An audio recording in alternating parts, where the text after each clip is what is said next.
Hello and welcome to Enchantment of Eternity's review for Star Trek Lower Decks Season 5, Episode 8, Upper Decks. This video is a part of a series of videos where I review episodes of Star Trek Lower Decks, so I have to start with a spoiler warning for Lower Decks up to Season 5, Episode 8. If you have not seen this episode, you will not want to watch this video, otherwise some things will be spoiled for you. So first off, I will note that this episode didn't touch on the season-long story arc about the fissures. And I just gotta say, overall, that I'm a little bit disappointed. In this, it seems like they're being really inconsistent about it. I thought that last season did a better job with the ships disappearing. Like, that was touched on like every single episode, and I felt like that was more of a connective tissue, where the fissure thing just seems to pop up randomly and they don't really touch on it very much. But we'll see, because next week's episode, judging from the title, I think will conclude the storyline, or at the very least touch on it. So we'll see. And it's not like every episode in season 4 touched on the disappearing ships. That caves episode had nothing to do with it too. So, which I believe was also episode 8 for that season. So, or maybe it was 7, I can't remember. But anyway, so it's not like they're obligated to touch on it all the time, but I just feel like they weren't doing as good of a job this season as they were the previous season, but that's neither here nor there. Getting into this episode, it's interesting because, judging by the title, when I saw the title a couple weeks ago, I thought that our main characters would be getting a promotion to Upper Decks, or there was going to be a time jump that showed them in the future as senior officers, which I thought would have been more interesting than this, but that's okay. Instead, this was kind of a play off of the original Next Generation episode, Lower Decks, which I had just watched recently for my Next Generation reviews. And of course, that is the episode that inspired this show, because the gimmick in that is, Next Generation was used to showing the characters, the senior officers, and that's who it focused on. So it sort of defied that premise and took an episode out to focus on the Lower Decks, the junior officers, specifically a group of 5 or 4 junior officers and 1 civilian, and focus on them for one episode. And this one kind of does the opposite, since this show is already focused on the junior officers and the lower deckers.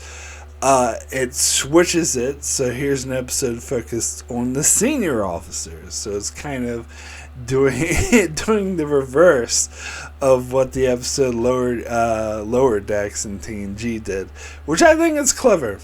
And I do like how the show kind of calls itself out, where Mariner has a line towards the start of the episode where she says something like, "Oh yeah, us lower deckers, we're the ones that go out and go on all the adventures, and all the wacky stuff happens to us, and we all the weird aliens and interactions seems to happen to us, and lower deckers who aren't really that responsible, and the senior officers don't seem to do much."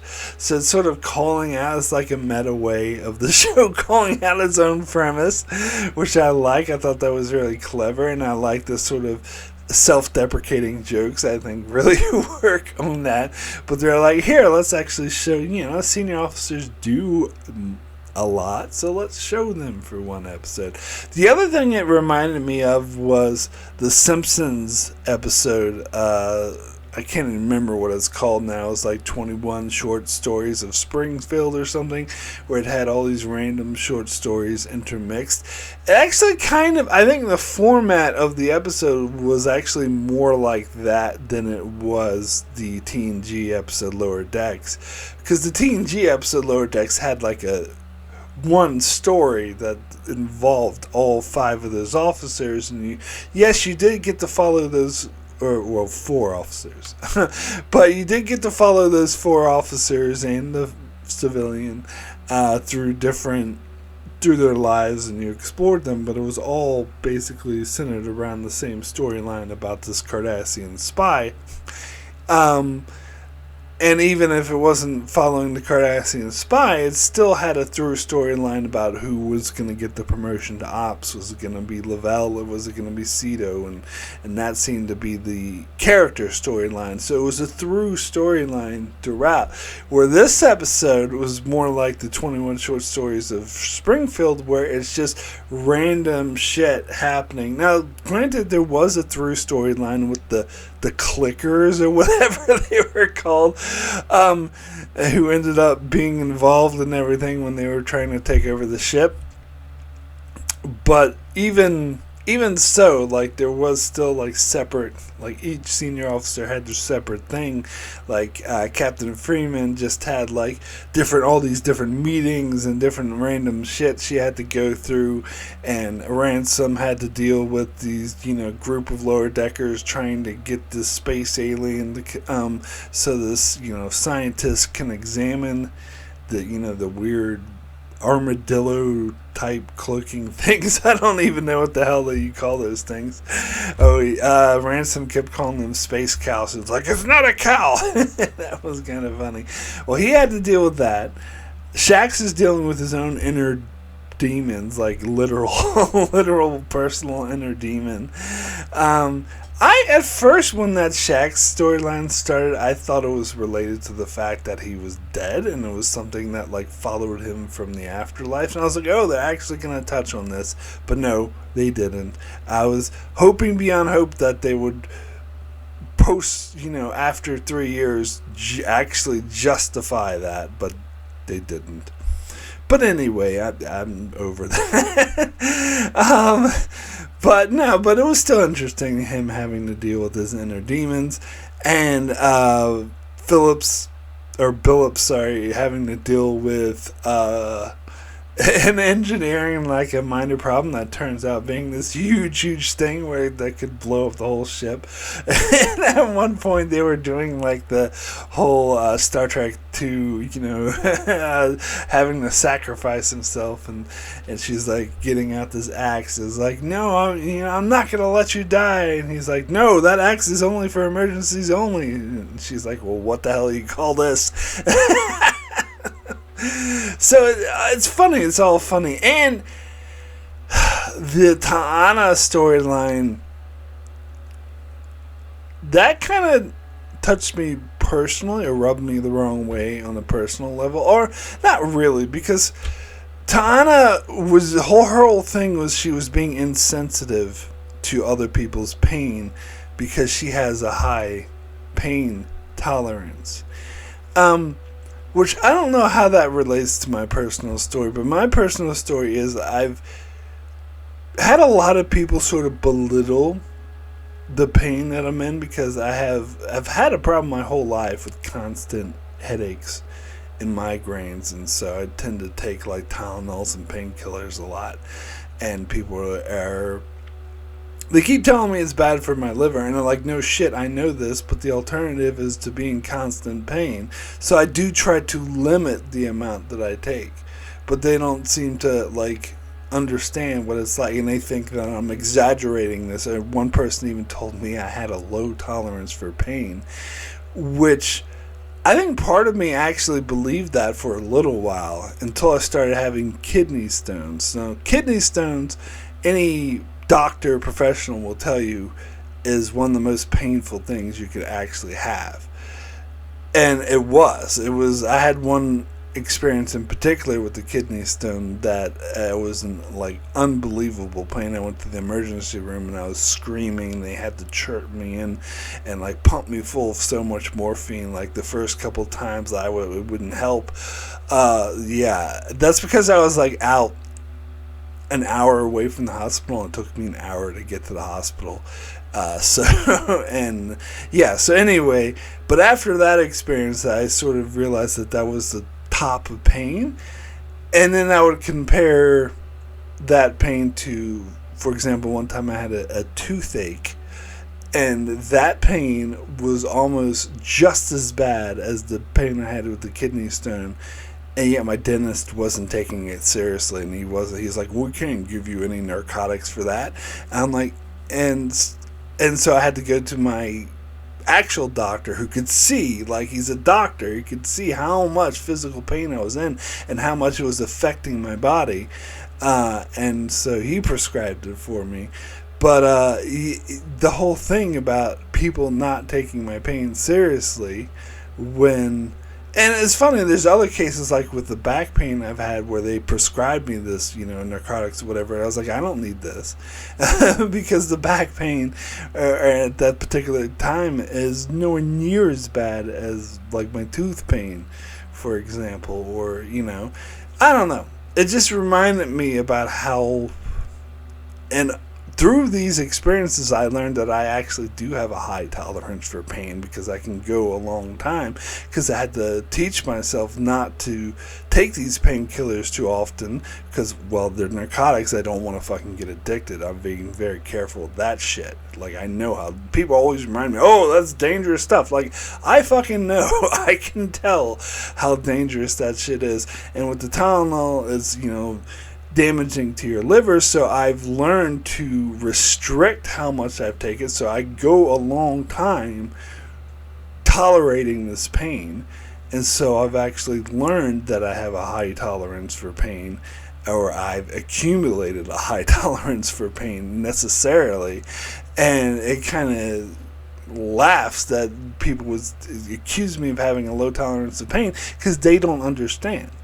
This particular people, and plus this one person I'm thinking of in particular, whenever they would stub their toe, they would like overreact, where if I had the same thing happen, I would just be like, ugh, and not really bother me. So I found it humorous, the accusation that I had a low tolerance for pain, when it was very clear my tolerance for pain was a lot higher than theirs. They just didn't experience the kind of pain that I was in. And my whole point, the whole reason I bring up my personal stuff, is people always make assumptions of just like if someone's, the other thing that happens when someone's sick from work, and another person be like, whoa, I come to work sick and it doesn't bother me, but they're making the assumption that they're comparing one pain to the other. They're comparing their sickness to another person's sickness, which could be totally different, totally worse. You don't fucking know what they're experiencing. You're making assumptions that typically are false. And so that's what I found this Ta'ana storyline was doing. Although Ta'ana was kind of proving that she did have a high tolerance for pain, because they were literally like ripping up her insides, and she was like, give it to me. And then the point where those clickers or whatever they're called, like, shot her with the phaser. It's like, this set the kill, and she's like, so am I. And it didn't like affect her at all. So I mean, that does prove that she has a high tolerance for pain, but it also showed how insensitive that she was being to others because of her high tolerance for pain. That she like, oh, I can tolerate all this shit, so fuck you and your pain, which is very insensitive, because you don't know what other people are feeling. And I love how it seems to be the message was towards the end, because of all of her, because she went so overboard with experiencing all this pain, it actually gave her a lower tolerance. And that dude, when he just threw some hot applesauce or something on her, it really hurt, and she's like, see, and she's like, fine, I get it now. and she was going to be more sensitive to people's pain. Yeah, she kind of reminded me of my dentist. He was like, oh, you're not really in any pain, when the doctor could see I was fucking, it was affecting my health because I was in so much pain. But anyway, personal stuff out of the way. That's just what I thought of when I saw that storyline. So I did like it. I did find it funny. Definitely funny. And it was definitely interesting. The Freeman stuff, I thought that was kind of rehashing stuff that Lower Decks has done earlier with having to go to people's recitals. And I was thinking about, as I was watching it, like when Freeman was forced to watch that guy give like the poetry or whatever the hell they call it. That's not really what captains do. Like, I was trying to imagine if Picard or Sisko or Janeway had to do stuff like this, and they didn't, and they wouldn't. So it did seem like out of place to me. But I did like the whole running gag with Ensign Barnes and how apparently it was making fun of the episode Genesis, which I'm about to watch, and also the nth degree, it was sort of combining the two, saying, oh, they simultaneously de-evolved and evolved, where they're super smart in one case, but actually kind of primitive in another case, which I thought was clever. I thought that was really funny, and they actually showed Barnes, and they had that eyebrow thing, and how eventually Barnes used the tuba to, like, deflect the fire from the clickers.